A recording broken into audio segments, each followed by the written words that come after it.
7 kingdoms, 1 conqueror, and a dragon war that shook Westeros to its bones. From the forge of Aegon's unification to the deadly dance of dragons, this is why fire still echoes in the halls of power. What is fire and blood?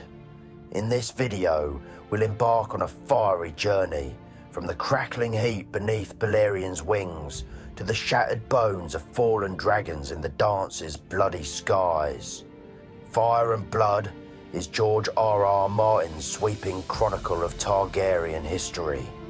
Blood rituals, dragon fire, dynastic feuds, and the rise and fall of kings.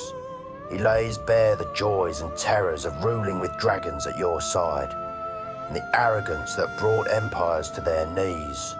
Today, our deep dive, the conquest of Aegon I, and the cataclysmic civil war centuries later, the dance of the dragons. 2 events, 2 flames that reshaped Westeros forever. Long before Aegon sailed from Dragonstone, there lay the mighty empire of Valyria, an advanced civilization of dragon lords, forging flames in the Shadow City. Their mastery of dragons made them gods among men, until the Doom, Valyria's cataclysm, ripped the continent apart, reducing its empire to ash. 1 family survived, House Targaryen, Lords of Dragonstone, descendants of the Valyrian dragon lords who crossed the Narrow Sea generations earlier. Exiled yet unbroken, they preserved their dragons and ancient rites. Over decades, their blood magic and draconic secrets festered in isolation, until Aegon's time. Thus began the Targaryen legacy, born of Valyria's ruin, tempered by isolation, and destined to unleash dragonfire upon the 7 kingdoms. Aegon Targaryen, son of Aeron, grandson of Enar, woke to a legacy of draconic sovereignty. At his side, 3 dragons, Belerish the Black Dread, the largest fulgur of Valyria's age, Meraxes, swift and cunning, and Vargar, ruthless and enduring. Aegon's genius was forging dragonfire into strategy, ally or terrify your foes. He travelled Westeros with sisters Visenya and Rhaenys, dragons blazing, forging alliances or crushing resistance with flame. Landing at Stony Sept, Aegon's initial battles tested men's resolve.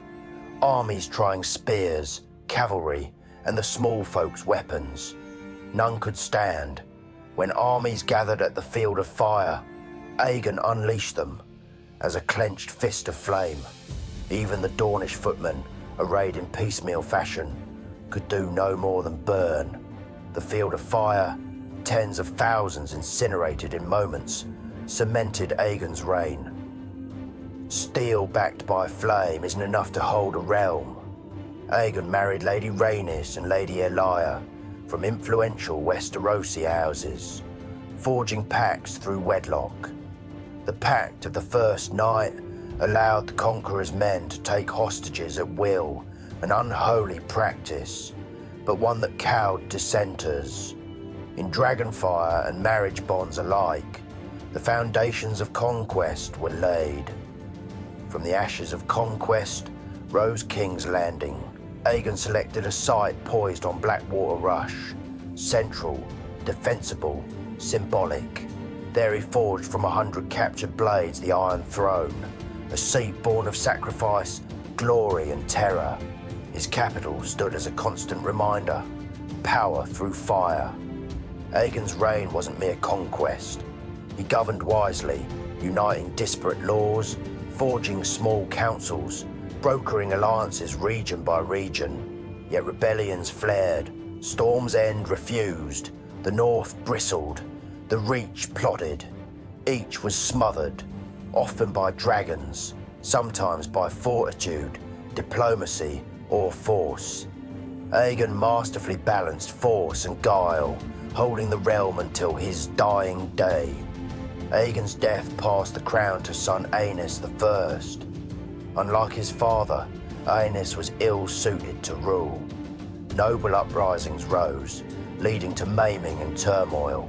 Then came Maega I, the Cruel. He cracked skulls, sharpened laws, executed priests and lords alike, but secured the throne once more. Maega's reign burned with tyranny, leaving the realm scarred.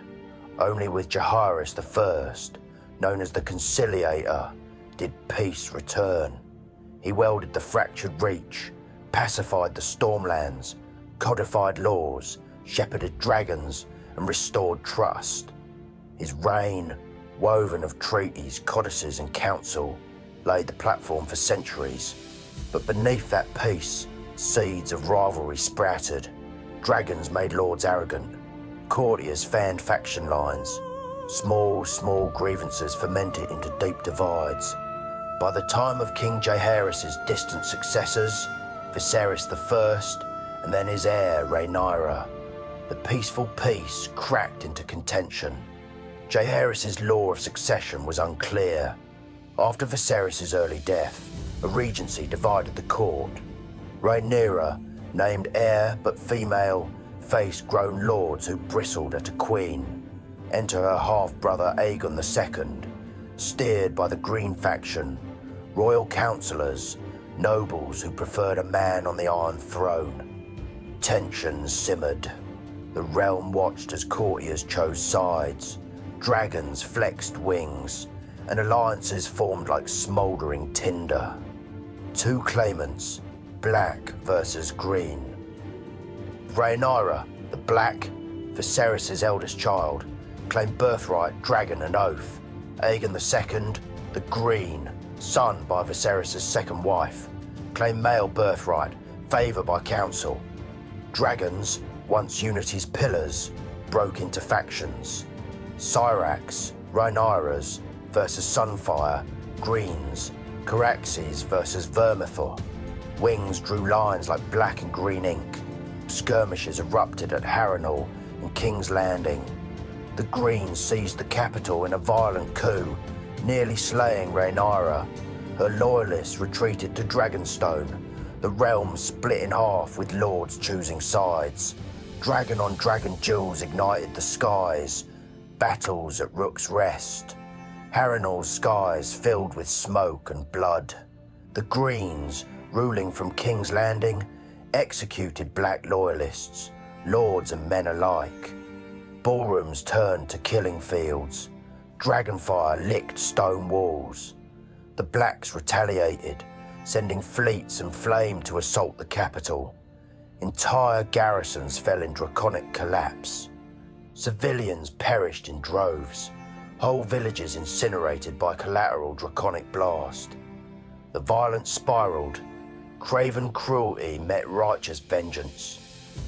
Dragons clashed above the God's Eye Lake. Syrax and Caraxes clashed with Sunfire and Tessorian. Caraxes flew low. Sunfire soared high.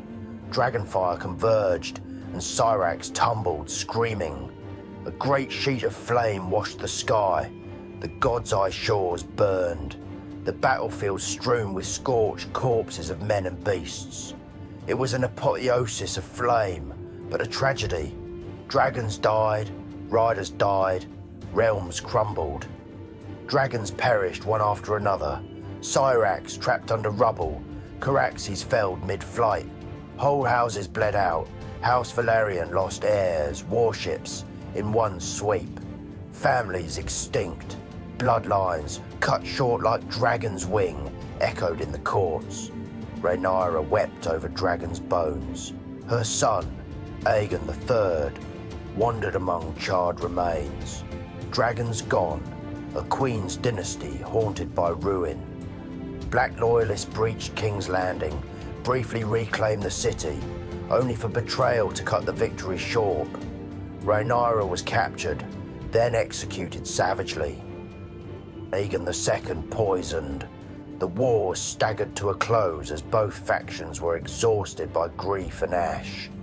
When the dust settled, Aegon III, the Dragonbane, ascended the Iron Throne, the last surviving Targaryen heir. He inherited a kingdom hollowed by war, and dragons, once the source of Targaryen pride, were nearly extinct. The dance's legacy rippled through history. Noble lords distrusted dragons, small councils gained power, future kings treated dragons as weapons to fear, not to trust. The war weakened House Targaryen's hold on magic.